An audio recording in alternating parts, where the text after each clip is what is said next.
Bon, pour passer à l'intervenant suivant. Si, il est déjà trop tard, hein. Non, non, non, non, non, non, non, non, non, non, non. Parce qu'il y a mon argent. S'il y a des gens qui veulent partir, ils partiront, mais nous, ceux qui veulent rester peuvent rester. Je remercie à nouveau l'équipe des Rétroplanes qui nous a mis en place dans l'exposition une belle maquette qui leur a servi pour faire la reconstitution, et puis des panneaux représentant tout le travail pendant 22 ans pour construire cette réplique du Donnez-l'Évêque modèle C. Ils vont faire tourner un moteur bientôt, ils espèrent décoller un de ces jours. Donc je vous conseille de regarder leur site internet pour être informé, le cas échéant de recevoir la lettre d'information, mais d'avoir des informations sur le travail qu'ils ont fait et qu'ils vont continuer à faire. Et je voudrais dire que c'est M. Mondargent qui était l'initiateur lorsqu'il était... M. Mondargent a été député pendant 3 mandats, je crois, à Argenteuil, mais 5 mandats. Bon, J'en ai un peu. et le 6e était peut-être gratuit, donc il a été député-maire pendant très longtemps à Argenteuil. Il est attaché maintenant à la mémoire industrielle, vous avez entendu, puis même il fait des conférences sur différents sujets, à Argenteuil ou ailleurs. Hein. La dernière fois qu'on s'est rencontrés, il devait faire le lendemain une conférence sur le Saint-Souaire de la cathédrale d'Argenteuil.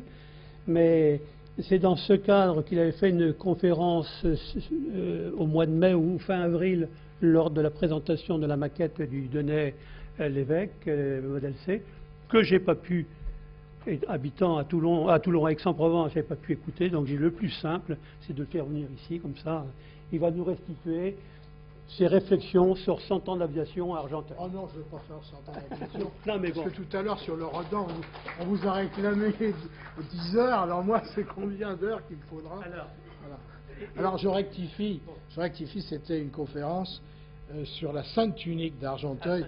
Moi qui suis un mécréant, j'ai parlé de la Sainte Tunique à Argenteuil. Voilà. Enfin, c'était un autre sujet. Alors vous avez un PowerPoint, c'est un peu écrit. Bah, vous allez le faire marcher. Ouais, Hein. je le cherche. Ouais, parce que je suis pas très...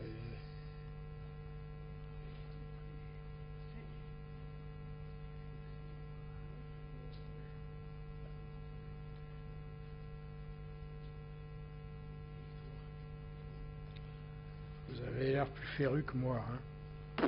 Oui, sauf qu'à ce moment, il y a des jours comme ça. Attendez, pas de travail.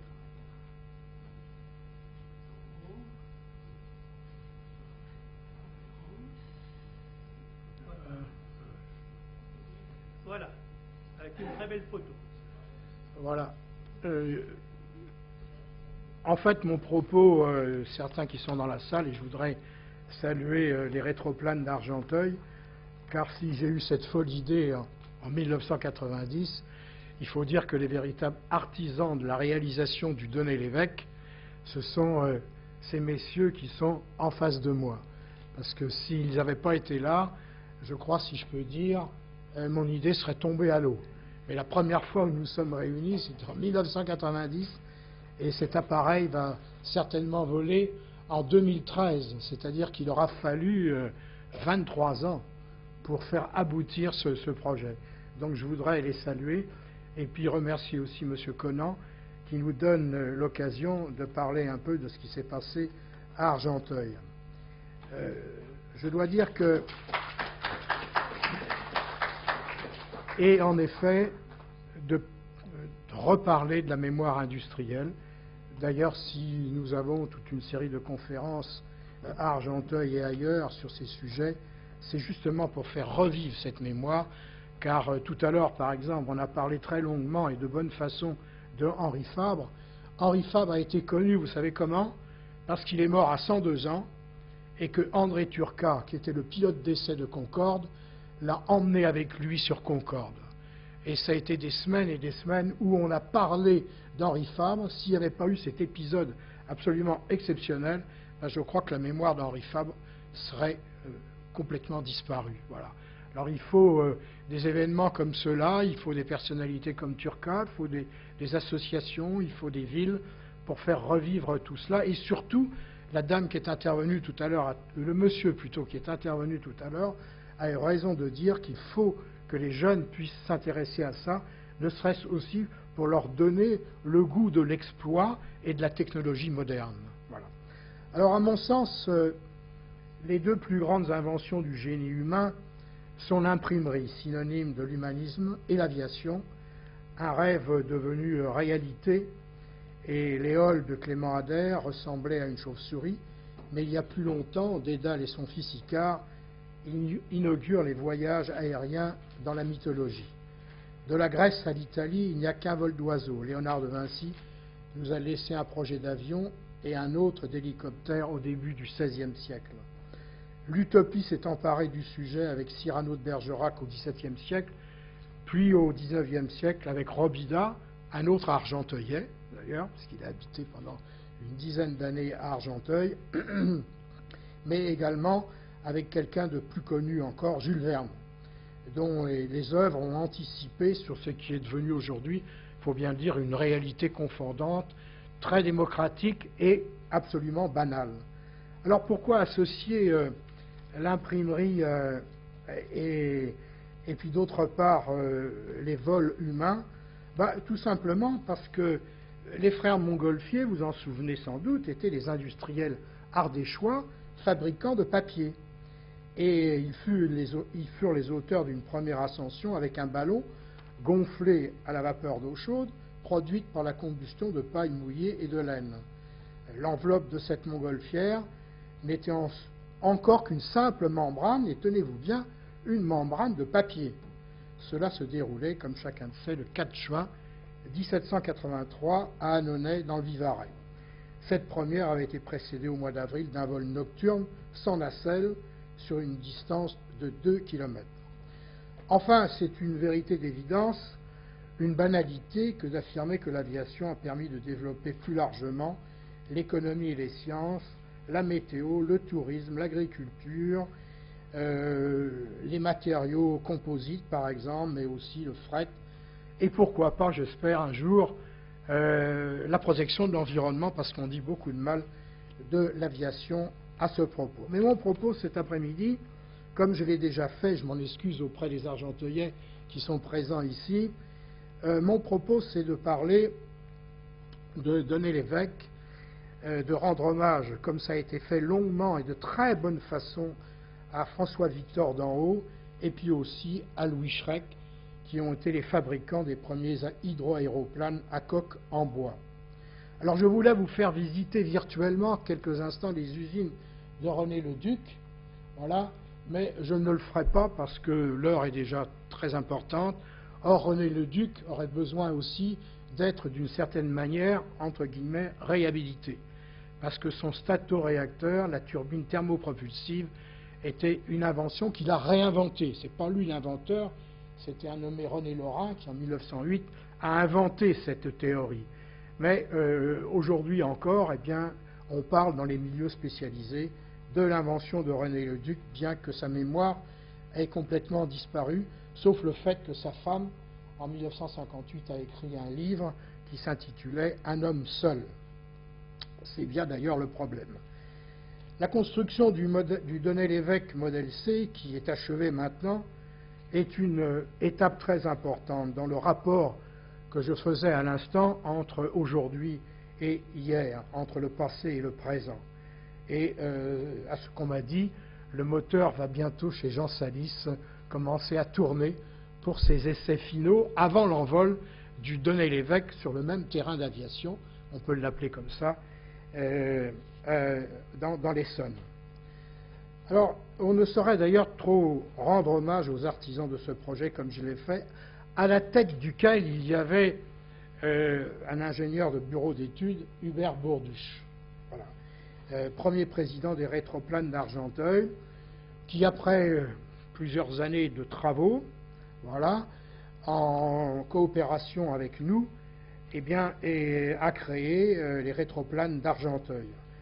Hubert était un ancien ingénieur, chef de bureau d'études de différentes firmes, et principalement à la CNC de Boulogne-Billancourt, voilà, et d'autre part à la SIPA, la Société industrielle pour l'aéronautique, une société qui était située à Suresnes, voilà.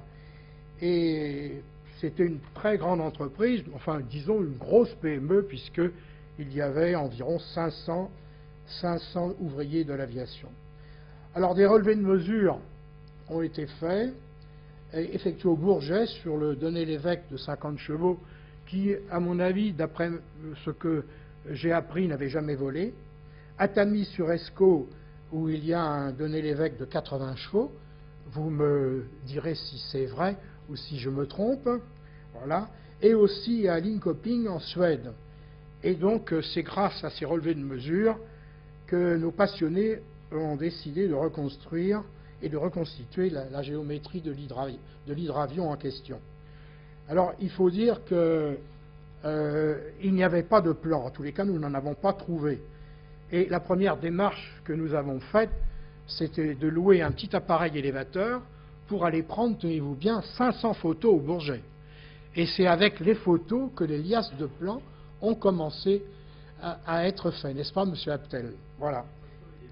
Et des photos et des mesures, c'est-à-dire qu'on a joint l'utile et l'agréable. L'agréable, c'était d'aller prendre des photos, l'utile, c'était les relevés de mesure. Alors, quelles sont les épopées argenteuillaises des Donnez-l'Évêque et des Schreck FVA? Grâce à la révolution industrielle, grâce aussi au bassin nautique constitué par la Seine, une industrie dans cette ville est née au XIXe siècle avec ses chantiers navals, la mécanique, le travail des métaux avec Pierre Joly. Pierre Joly était associé à Gustave Eiffel, et si vous prenez le train à la gare Saint-Lazare, par exemple, ou si vous allez au Havre, eh bien Pierre Joly a construit notamment la gare Saint-Lazare et puis d'autre part la gare du Havre. Donc des forges, de nombreuses forges, et donc Argenteuil voit s'établir au XXe siècle de nombreuses usines d'hydraviation. Alors, pourquoi Argenteuil? Argenteuil était favorisé par une main-d'œuvre nombreuse et compétente dans l'automobile, la menuiserie, les moteurs, les terrains sont bon marché, et donc on assiste dans cette ville à un essor de la classe ouvrière qualifiée qui fournira aussi de bons techniciens. Alors, il faut noter que les industries à l'époque n'étaient pas segmentées comme aujourd'hui. C'est-à-dire que les ouvriers de l'aviation, au gré des opportunités et aussi de la rémunération, passaient d'une industrie à une autre. C'est-à-dire qu'on pouvait travailler sur un bateau, il y avait de nombreux chantiers navals à Argenteuil, à l'automobile, et puis finalement, on pouvait travailler dans le bâtiment, dans la menuiserie, etc., etc. Et c'est pour cette raison que finalement différentes firmes s'installent au bord de Seine. Elles connaissent quelquefois des avatars, mais aussi des aventures industrielles pérennes. Voilà, outre Donnez-l'Évêque, s'installeront Louis Schreck, je vais en parler tout à l'heure, Georges Lévy, Alphonse Tellier, Nieuport, d'ici les Moulineaux, Bernard, Henriot, Lioré et Olivier, venus de Levallois, et dont l'usine d'Argenteuil deviendra d'ailleurs plus importante que la maison mère de Levallois. Alors certaines de ces usines furent nationalisées en 1937 et réunies dans les sociétés nationales de construction aéronautique. On dit beaucoup de mal des nationalisations, mais en réalité c'était aussi un moyen finalement d'obtenir une certaine coopération entre les différentes firmes, de financer par l'État des projets et de pérenniser en quelque sorte en France l'industrie aéronautique. Certes, la guerre de 1939-1945 n'a pas permis de faire tout ça, mais en 1945, grâce aussi aux nationalisations, l'industrie aéronautique française a pu repartir d'un bon pied. Et d'ailleurs, d'autres décisions de caractère politique ont pu être prises grâce aux nationalisations en 1981, grâce au lancement de la famille Airbus. S'il n'y avait pas eu ces décisions politiques, et celle du général de Gaulle également, qui a pris la décision de lancer Concorde. Voilà, Concorde n'est pas resté un appareil unique. Grâce à cette technologie, un certain nombre de progrès ont été faits, y compris utilisés dans la famille Airbus. Alors, d'ailleurs, des entreprises comme Lioré et Olivier furent nationalisées, et cela a donné naissance à la Société nationale de construction aéronautique du Sud-Est.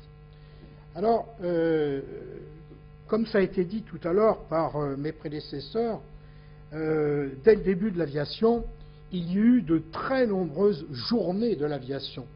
C'est-à-dire que c'était un sport, on peut dire, un sport technologique qui était très prisé des Français. Et il y avait des milliers de Français qui, finalement, assistaient à ces journées.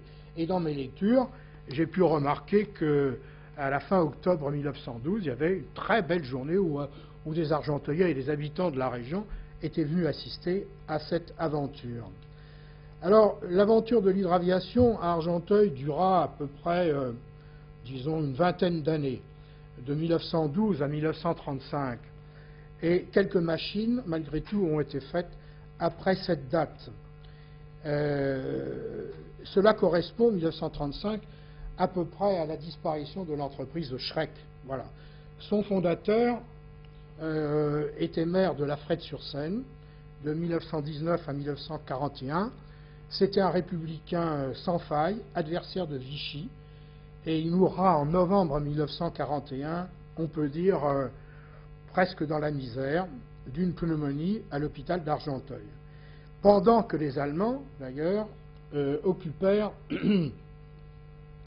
son usine avec le nom de cette entreprise qui s'intitulait Jumeaux Juncker, et ils occupent donc au bord de la Seine à Argenteuil son usine. Louis Schreck, à sa mort, avait 67 ans. Alors jusqu'en 1943, dans ces usines, et pas seulement chez Schreck, FBA, mais également chez Lorraine, une autre firme qui était venue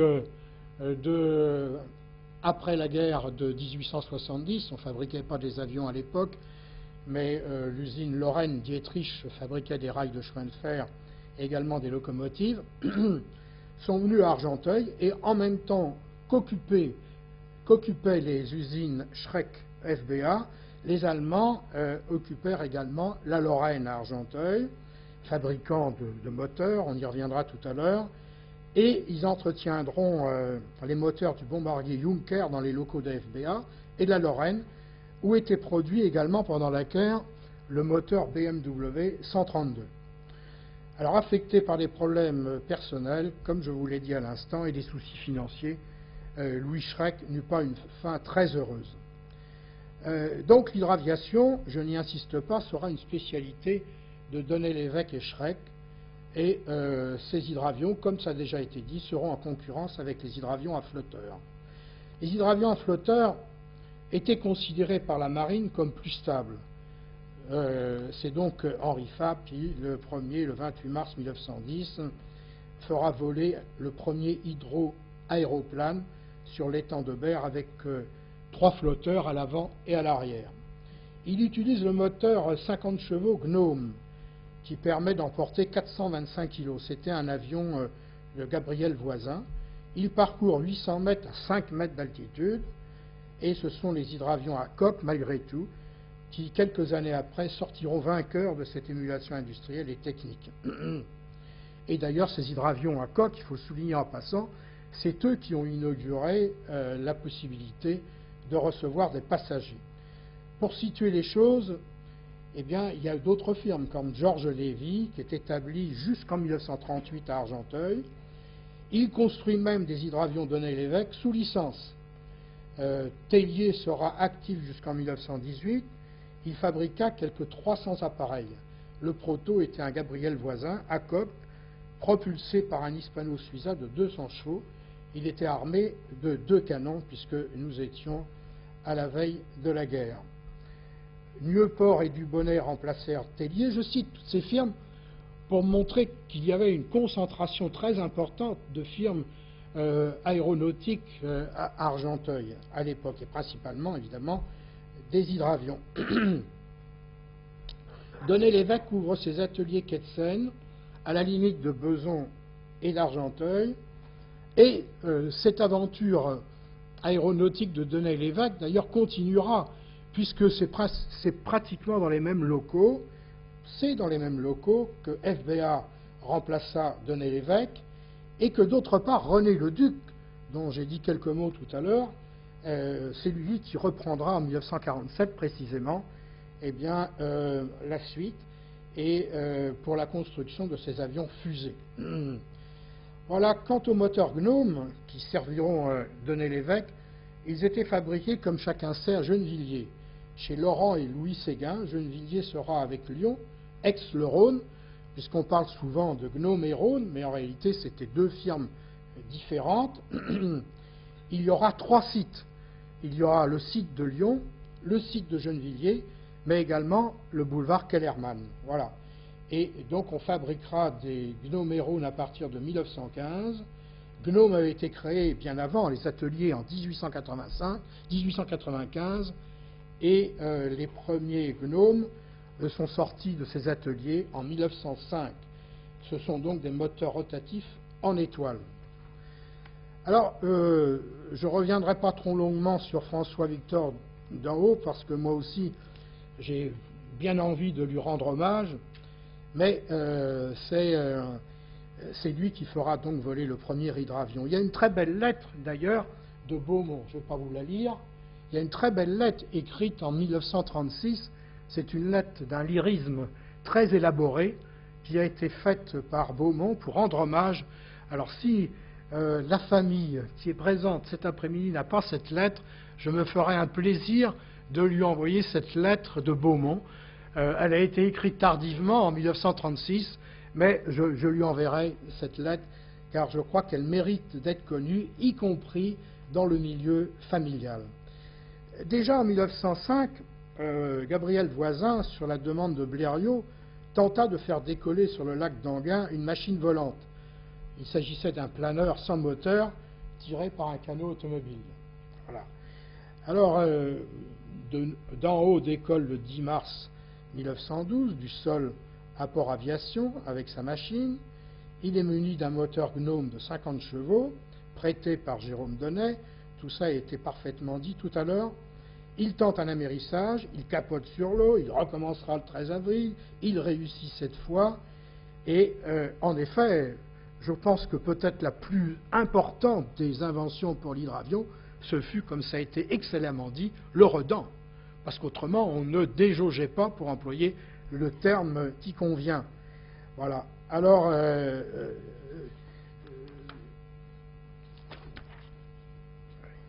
la coopération entre Jérôme Donnay et Henri Lévesque débute.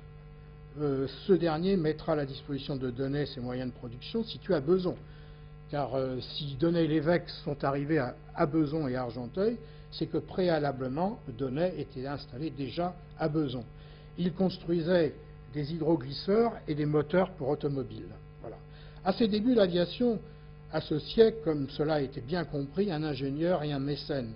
L'État a financé les modèles d'avions bien plus tard, après les nationalisations.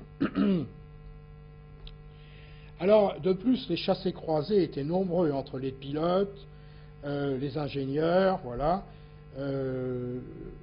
D'en haut ne verra pas son nom associé à Donnay-l'Évêque. Il est écarté, il est congédié, ça a été dit tout à l'heure, et toutes ces sociétés étaient d'initiative privée, et par conséquent, elles avaient quelquefois une existence qui n'était pas très longue. C'est Jean-Louis Conneau, alias André Beaumont, qui remplace d'en haut comme chef pilote chez Donnay-l'Évêque. Les 2 prototypes mis au point Juvisy par d'en haut sont rapatriés à Besançon-Argenteuil.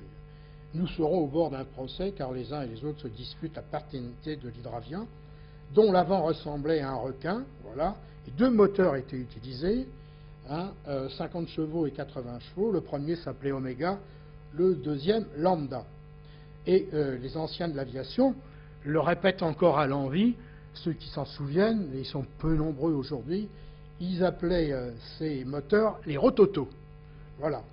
Alors le brevet d'hydraviation à coque sera déposé en mai 1912 et enregistré le 25 juillet. Et non pas par hasard, parce qu'il y avait beaucoup de gens qui s'intéressaient à l'hydraviation, eh bien Louis Schreck assiste en spectateur au décollage des Donnay-l'Évêque sur la Seine. Voilà. Ces hydravions avaient entre 9,50 m et 10,50 m d'envergure, 8,50 m de longueur, capables de voler à plus de 100 km/h. J'insiste pas, puisque tout ça a été dit excellemment tout à l'heure. Simplement, il faut rappeler quand même que ces moteurs étaient huilés à l'huile de ricin. C'est-à-dire que s'il ne tournait pas, eh bien, l'huile de ricin figeait le moteur. Et nos amis des rétroplanes d'Argenteuil ont eu un mal immense quand nous avons rapatrié le Leurone de 1913 de 80 chevaux de Castelnaudary. Ils ont eu un mal fou, évidemment, à rénover, parce que depuis 40 ans ou 50 ans, ce Leurone n'avait pas fonctionné, évidemment, et il était figé par l'huile de ricin. Voilà. Alors, ces moteurs avaient une rotation des cylindres autour de l'arbre, et l'hélice était solidaire du moteur. Voilà. Le premier, d'ailleurs le type A, avait des ailes gauchisantes. Voilà. Et la mise en marche se faisait par une magnéto et une manivelle. Voilà. Alors, malgré tous ces avantages, ça a été évoqué également tout à l'heure, on se répète un petit peu, la marine, éventuelle acheteuse de cet avion marin, ne s'y intéresse pas du tout en 1912. Voilà. L'hydravion à coque est considéré comme dangereux. Elle préfère les hydravions voisins, Breguet, Nieuport, dotés de flotteurs, mais aussi pour une autre raison, parce que les sous-marins, pendant la guerre de 14-18, faisaient beaucoup de dégâts. Et selon la marine, eh bien, les hydravions à flotteurs étaient plus efficaces justement contre les sous-marins. La matière d'œuvre du DL est le bois, la toile et les différents revêtements pour éviter la pourriture du bois et l'érosion des pièces métalliques. Une des raisons pour lesquelles, d'ailleurs, on n'a pas beaucoup d'exemples de tous ces appareils, c'est bien sûr le fait qu'ils se sont souvent scratchés, mais aussi parce qu'ils ont pourri, tout simplement, et surtout dans un pays comme la France, où on ne regardait pas du tout eh bien, ces vieux appareils, voilà, et on les a laissés pourrir et mourir de leur belle mort, quelquefois dans des hangars. Pour prouver le bien fondé de ces hydros, rien de mieux que de les engager dans des concours, après avoir procédé aux essais. C'est Beaumont qui réussira des vols au-dessus de la Seine, de Paris à Argenteuil, en survolant les méandres du fleuve. Voilà. Denay et l'évêque inscrivent leurs 2 protos dans toutes les épreuves, malgré leur fragilité. Les moteurs Gnome des frères Séguin sont plus fiables par contre.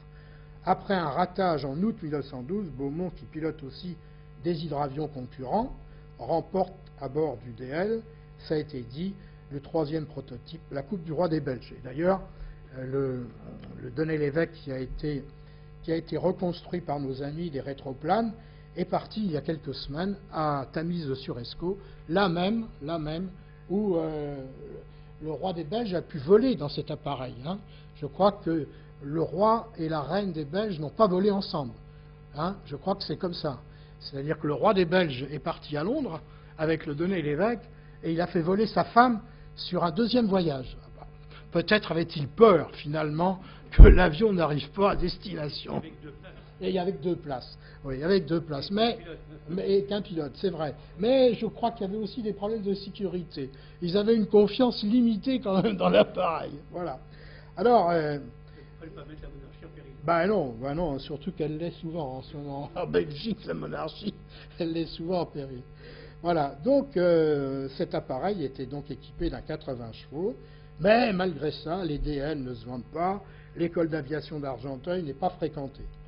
Alors, en 1913, durant toute l'année, les courses se font sans les Denay-l'Évêque. En janvier 1913, Jérôme Denay quitte la société et Henri Lévesque la cède à Louis Schreck. C'est-à-dire qu'en fait, à part la collaboration à Port Aviation et quelques années à Argenteuil, l'association Denay-l'Évêque à Argenteuil a duré peu de temps. Quelques mois. Voilà. Alors je vais aller dire 1 an ou 2, mais vous voyez, c'est peut-être trop encore. Celui-ci, qui était Louis Schreck? Outre le fait qu'il était le maire de La Frette-sur-Seine, à quelques kilomètres au nord d'Argenteuil, il dirigeait quand même une entreprise. Excusez-moi, il était maire après. Ah oui, il était maire après, en 1919. En 1919. Alors, mais enfin, je veux dire, pour situer les choses, sa personnalité dans le Val d'Oise, malheureusement, c'est plus le fait d'avoir été maire que d'avoir été constructeur d'hydravions. Malheureusement. Voilà, on revient à notre débat de tout à l'heure. Voilà.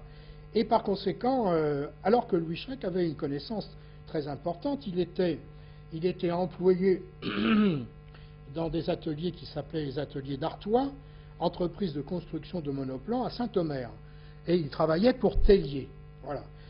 Louis Schreck sortira des usines Aix-l'Évêque au début des DL améliorés, parce qu'au fond, finalement, tous ces appareils qu'on a vus sur les écrans, ce sont les enfants et les petits-enfants de Monsieur d'en haut. C'est ça. Voilà, il a eu une nombreuse famille. N'a-t-il pas eu 14 petits-enfants, Monsieur d'en haut? Ah, c'est vous qui les avez. Enfin, de toute façon, la filiation existe. La filiation existe. Par conséquent, que ce soit les DL ou que ce soit les avions Schreck, tout ça découlait finalement de la merveilleuse invention de Monsieur d'en haut. Voilà. Alors, ce monsieur était relativement pressé.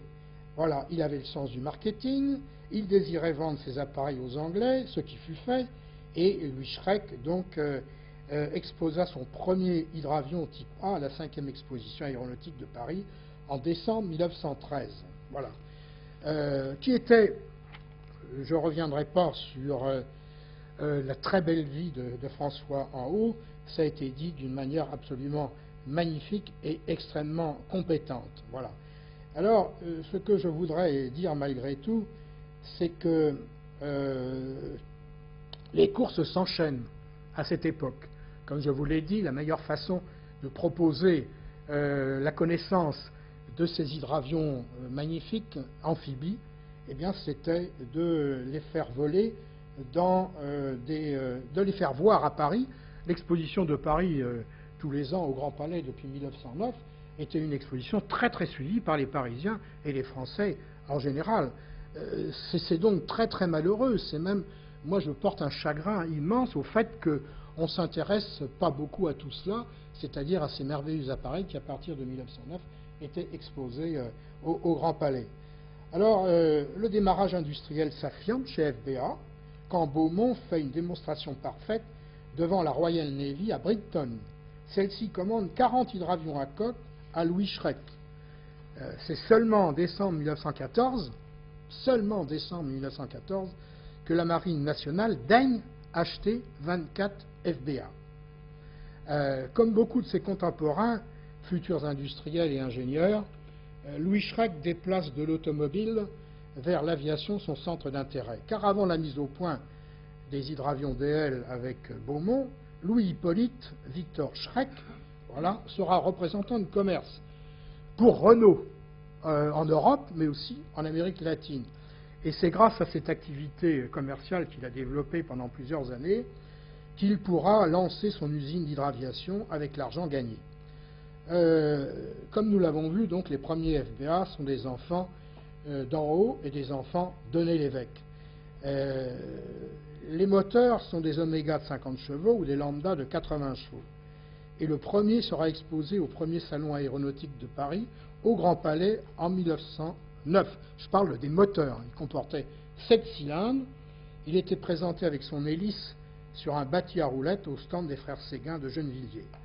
Ce moteur consommait environ 25 litres à l'heure de pétrole et 5 à 6 litres d'huile de ricin. Alors il fallait être assez loin quand même du moteur parce que on était, comme on disait autrefois, on était oint par l'huile. C'est-à-dire qu'on était frotté par l'huile. Alors il fallait de bons vêtements pour être protégé finalement de l'huile de ricin qui s'échappait un peu partout du... Ah oui, voilà, et derrière, voilà. Ben, autrement, quand ils descendaient, on leur disait, mais qu'est-ce que vous avez fait? Voilà, parce que les gens ne savaient pas, évidemment, que le moteur était huilé à l'huile de ricin. Alors, quelles étaient les performances de l'hydravion? De 100 à 120 km/h, selon le moteur, le poids de 700 à 900 kg. Je crois que le DL qui a été reconstruit, il ne pèse pas 500 kg. Hein. Je crois 480 kg à vide. Bah, c'était à peu près le poids, finalement, des hydravions qui étaient fabriqués à l'époque. Alors évidemment, après il fallait un emport, c'est-à-dire il fallait quand même le mécanicien, le pilote, il fallait un peu de pétrole, voilà. Et la surface à l'air était de 18 à 28 mètres carrés, l'envergure de 12 à 13 mètres et la longueur de 8 mètres 50. Je crois que l'envergure est un petit peu plus faible hein, sur le DL. Combien? 11 mètres, oui, voilà. Bon, enfin, on est quand même dans ces eaux, si je puis dire, hein, voilà. Alors, à partir du type C, FBA emploie des moteurs plus puissants, de 80 à 150 chevaux, de provenance diverses, comme par exemple un moteur anglais Clerget de 9 cylindres qui était fabriqué en France. Pendant la guerre de 14-18, Schrek FBA prend son rythme de croisière, si je puis dire, compte tenu des besoins liés au conflit. En 1916, la production, tenez-vous bien, à Argenteuil, est de 35 appareils, moins pour le modèle C. Voilà. Schrek construit un nouvel hydravion avec un moteur hispano-suiza de 150 chevaux à refroidissement à eau, parce que tous ces premiers appareils étaient à refroidissement à air, puis après on les voit avec un espèce de cylindre rond à l'avant, et c'était donc le refroidissement à eau. Une véritable émulation s'engage avec toutes ces firmes, pas seulement avec les firmes installées à Argenteuil, parce que là, je crois que je tirerais un peu trop la couverture à moi. Mais malgré tout, Georges Lévy construit un biplan à moteur Lorraine, voilà, Lorraine établie à Argenteuil depuis la guerre de 1870. C'est un 8 cylindres en V de 160 chevaux. Alphonse Tellier, venu de Neuilly-sur-Seine, élabore un hydravion de 200 chevaux avec moteur hispano-suiza. Même d'en haut sort de son chapeau, si je puis m'exprimer ainsi, un engin avec moteur Salmson de 160 chevaux à Levallois, parce que d'en haut était également établi à l'île de la Jatte. Ces machines sont équipées de mitrailleuses sur tourelle avec un emport de bombes, et c'est FBA qui honore la livraison du plus grand nombre d'appareils pour l'effort de guerre contre l'Allemagne. En 1917, la marine dispose de 159 hydravions, ce qui est considérable pour l'époque. Devant le succès de FBA, d'autres pays et leur marine nationale commandent des hydravions à la firme d'Argenteuil, qui possède 3 usines. La première et la principale, c'est Argenteuil, mais il y a également le site de Vernon et le site de Nice. Pourquoi Nice? Parce que les Italiens étaient très attentifs aux productions d'hydravions et achetaient donc à FBA des hydravions à Nice. Et d'ailleurs, les hydravions vendus à l'Angleterre à ce moment-là avaient été achetés préalablement à l'Italie. Voilà. Mais on peut dire aussi que les Américains ont commandé, l'US Navy commande des FBA, mais les besoins nationaux évidemment primeront. La Belgique également en acquérera. C'est-à-dire qu'on rencontre des FBA dans des parties du monde très très éloignées. J'en ai repéré un à Tahiti. Voilà. Un FBA, le numéro 17, s'en allait de l'île en île pour évidemment desservir ce vaste territoire qui est non seulement éloigné de la France, mais qui fait 3000 km d'est en ouest. On retrouve des FBA au Pérou, dans les pays baltes, en Finlande, en Suisse, en Suède, en Uruguay, en Russie. Les Russes étaient très attentifs à l'hydraviation. Voilà. S'il n'y a plus du tout d'hydravion en France, il y en a en Russie et il y en a au Canada, peut-être ailleurs, peut-être aux États-Unis. Hein? Aux Maldives, oui, c'est ça. Alors, revenu chez Schrek, Beaumont met au point, avant la fin de la guerre, en 1917, un nouvel hydravion équipé d'un moteur Lorraine V12 de 280 chevaux ou hispano-suiza, à la demande, V8 de 200 chevaux. Il vole à près de 200 km/h et dispose de 3 places. C'est considérable. On n'imagine pas qu'en 1917, un appareil volant volait déjà à 200 km/h, presque comme le TGV d'aujourd'hui. Voilà. C'est un bond technologique absolument immense grâce au moteur mis au point en France. Voilà. Et il a une coque aérodynamique terminée en pointe, enfin passons. Ce qui facilitait sa mise à l'eau. Alors la mise à l'eau, hein, on utilise une sorte d'acronyme qu'on appelle, passez-moi l'expression, le SLIP. S-L-I-P. Voilà. C'est comme ça qu'on appelle la mise à l'eau sur une pente qui conduit à la mer ou qui conduit plus exactement au fleuve. Voilà. Le SLIP. Et son envol, on compte en France une trentaine de bases hydro équipées d'hydravions, bien sûr. À cela s'ajoute celle des colonies, Égypte, Grèce, confiées en partie à la France. On imagine mal que ces hydravions décollaient des fleuves. Voilà. Et toutes les grandes, j'ai lu il y a récemment un article historique sur Mâcon. À Mâcon, il y avait une base d'hydro-aéroplane. Voilà. Presque toutes les grandes villes françaises disposaient de bases aéronavales avec des hydravions.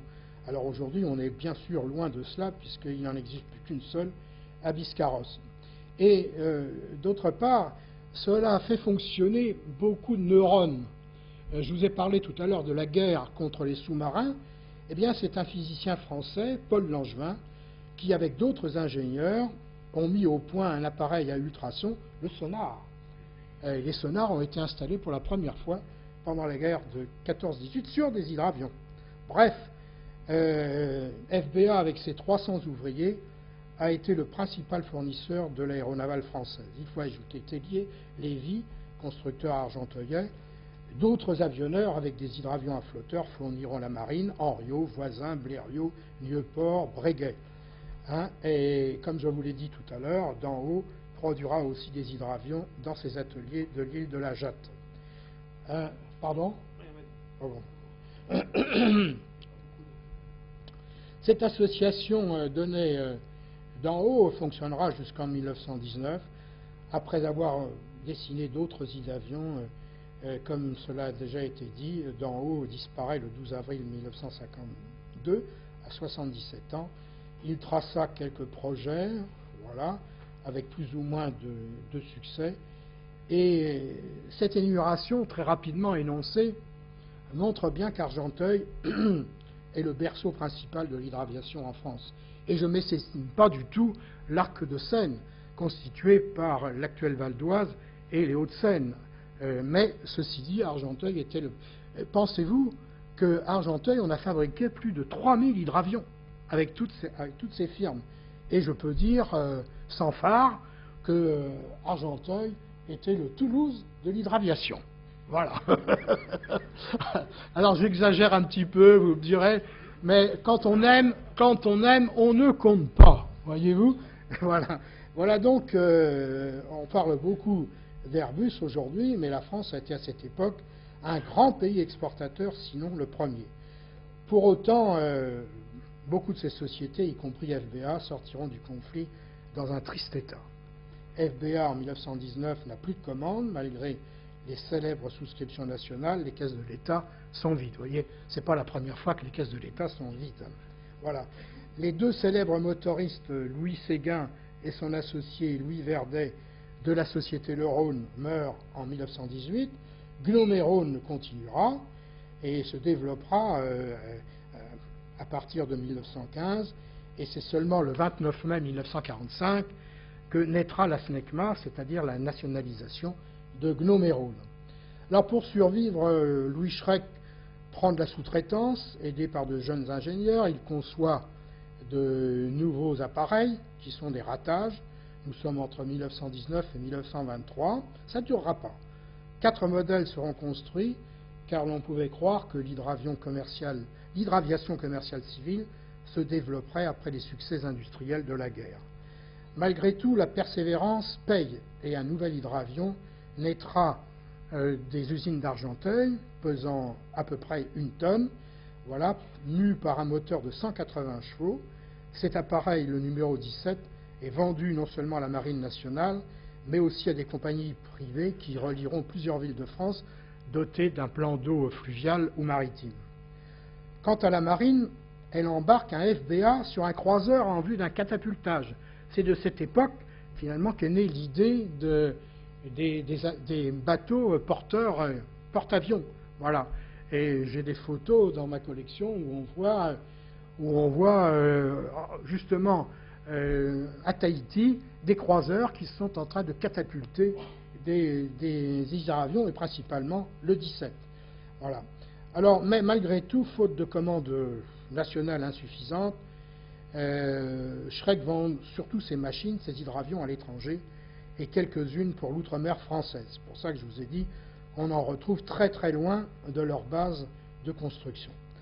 À la fin de l'année 1926, FBA étudiera la possibilité de remplacer le bois et la coque avec du duralumin, puis de l'aluminium. C'est un échec. Ainsi, l'hydravion du type 17 sera fabriqué jusqu'en 1931. Et FBA utilisera surtout des moteurs Lorraine Gnomeron Hispano-Suiza, environ de 180 chevaux. Voilà. Ces moteurs étaient de 9 à 12 cylindres, refroidis par air, de 280 à 300 chevaux selon le modèle, et Lorraine à Argenteuil fabriquera également des moteurs en W, et c'est un moteur Lorraine qui portait l'oiseau blanc, voilà, lors de sa tentative de traversée de l'Atlantique Nord. Et si on retrouve quelque chose dans l'Atlantique Nord au large de Saint-Pierre-et-Miquelon, ça sera le moteur Lorraine. Ça sera le moteur Lorraine fabriqué à Argenteuil. Vous voyez que mon patriotisme n'a pas d'égal, voilà, il n'a pas de limite. Voilà. Toutefois, la compagnie aérienne française, la CAF, qui est l'ancêtre d'Air France, celle-ci a été créée ensuite en 1933, utilisa 23 hydravions FBA numéro 17 de 1924 à 1930. Et de 1919 à 1934, la CAF disposera de 119 avions de 3 à 12 places. Et comme on sait, Saint-Exupéry est passé par la CAF en 1926. Alors, les caractéristiques générales de cet hydravion amiral, si je puis dire, sont les suivantes. 2 hommes d'équipage côte à côte et pas en tandem, voilà. 3 ou 4 places à bord de cet amphibie, 9 mètres de long, 13 mètres d'envergure, 3 mètres 20 de hauteur, 36 mètres et demi de surface à l'air, poids à vide 850 kg, poids en charge 1125 kg, motorisation, comme je l'ai dit, selon le choix de celui qui veut acheter l'appareil, voilà, et la performance est d'environ 150 km/h et son autonomie de vol est de 360 km, et tenez-vous bien, son plafond est de 3000 mètres, parce que dès le début de l'hydraviation, ces hydravions volaient très très haut, Alors, Louis Schreck, avec sa boulimie, très intéressante, il y a des boulimies qui ne sont pas intéressantes, voilà, mais là c'est une boulimie intéressante, s'en tient pas là. Les dérivés de la série 17, des dérivés de la série 17 sortiront des bureaux d'études, le 19 qui accumule les records. La compagnie Air Union utilisa quelques appareils avec les célèbres pilotes Coste et Bellonte. Le FBA 17 et 19 seront les premiers hydravions utilisés dans la flotte commerciale. Suivra le type 21 avec un moteur Lorraine de 450 chevaux, acheté par la société Lorraine Dietrich pour le déplacement de ses cadres. Et Jacques de Lesseps, fils de Ferdinand, pilota un Schreck FBA 21 pour faire la topographie de l'Algérie et de Québec. Après le 21, suivra le 23, piloté par Maurice Noguès, le très célèbre pilote, qui fit avec cet appareil le tour de la Méditerranée. Vous voyez, c'était des raids déjà très importants, alors qu'on était très très loin finalement de la période actuelle. Ces nouveaux modèles utiliseront, comme je vous l'ai dit tout à l'heure, des moteurs Renault, Hispano-Suiza, Lorraine, Farman, Gnomeron, voilà. Et le moteur Lorraine, d'ailleurs, il y a quelques Argenteuillais encore qui s'en souviennent, le moteur Lorraine de 450 chevaux était essayé pour ses essais statiques à Argenteuil, aux grandes dames, évidemment, des voisins. Alors, à partir des protestations, il y avait déjà des pétitions à Argenteuil, on est parti dans les Alpes, essayer les moteurs. Mais le 450 chevaux, il faisait du bruit dans le quartier qu'on appelle d'ailleurs le quartier de la Lorraine. Alors, tandis que d'autres firmes comme Lioré étudient des hydravions à coque métallique, Schreck, quant à lui, n'a pas les moyens financiers pour de tels projets. Voilà. FBA, d'ailleurs, continue à utiliser du contreplaqué de haute résistance, mais la crise économique empêcha la société de vendre, sauf à quelques exemplaires, ses hydravions 27, 29 et 31. Ce dernier, avion de tourisme de 3 places, sera l'ultime production de la firme d'Argenteuil, malgré ses prouesses techniques. Et il faut bien comprendre, tout à l'heure nous avons eu un excellent exposé sur le Rodan. Eh bien, le dernier appareil produit par Schreck, donc le 31, pouvait atterrir sur un étang, amérir plutôt sur un étang, c'est-à-dire une toute petite surface, finalement, pour dire qu'au fur et à mesure de la modernisation, de l'inventivité de son constructeur, les hydravions Schreck avaient fait des progrès absolument immenses. Voilà, alors c'était un petit gabarit, bien entendu. FBA se vide de ses ouvriers en 1933, faute de pouvoir les payer, et en 1935, eh bien, l'usine ferme définitivement. Alors elle est achetée malgré tout. Elle est mise en vente et achetée par les avions Bernard, encore une autre firme argenteuillaise, qui veulent aussi utiliser le plan d'eau pour faire décoller un hydravion. Elle n'y parviendra pas. Aux prises avec des difficultés financières, le tribunal de commerce de Versailles prononce la liquidation de la Société des avions Bernard et le bureau d'études est démantelé. Voilà. Louis Schreck fait une nouvelle tentative pour relancer une activité, tentative avortée en 1939, si bien que l'usine est désertée. Et comme je vous l'ai dit tout à l'heure, à la fin des années 40, à la fin de l'année 40, pas des années 40, de l'année 40, les Allemands réquisitionnent l'usine pour la maintenance des moteurs du bombardier Junker 88. C'est ce qu'on a appelé l'usine jumeau Junker. Et Louis Schreck mourra proche de la misère d'une pneumonie à l'hôpital d'Argenteuil. Voilà, je voulais vous parler de René Ludic. Je m'abstiens parce que je crois que mon exposé a été suffisamment long et peut-être trop détaillé pour vous faire subir un autre discours.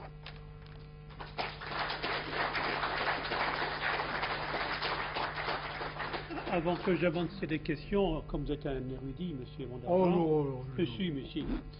Est-ce que vous savez comment on dit amérir en Suisse? Ah non, non, pas du tout. Allez-y. On dit à laquer. Ah, très bien. Très bien, très bien. Posé sur un lac. Ah, voilà. Voilà. J'ai appris beaucoup de choses. Non, mais la première fois que j'ai vu ça dans la presse suisse, je ne comprenais pas. Après, c'est évident, mais il faut le savoir. Alors, vous Je avez... n'étais pas un érudit à l'époque. Je n'ai pas commenté les images que j'avais fournies, mais vous voyez comment hein, le catapultage se faisait. Hein. C'est très archaïque, hein, puisque c'est au milieu des canons du croiseur. Voilà, hein. Voilà.